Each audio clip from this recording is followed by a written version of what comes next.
హుజురాబాద్ నియోజకవర్గ ప్రజల శ్రేయస్సు, ఆరోగ్యం, ఆర్థికంగా సమృద్ధిగా ఉండాలని అదేవిధంగా పాడి పంటలతో తలతూగాలని ఎమ్మెల్యే పాడి కౌశిక్ రెడ్డి ఆధ్వర్యంలో లక్ష్మీ నరసింహస్వామి కళ్యాణం మరియు వైభవ లక్ష్మీ పూజా మహోత్సవం వైభవంగా ఎమ్మెల్యే నివాసంలో నిర్వహించారు.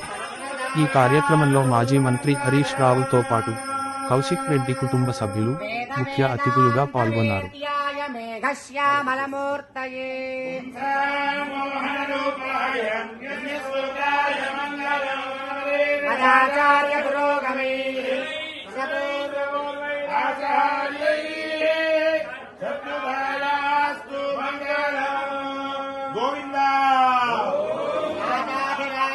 ప్రసయ్య సాహినే సమే కామాన్ కామకామాయ మఖ్యం కుబేరాయ వైశ్రవణాయ ఓం తద్బ్రహ్మ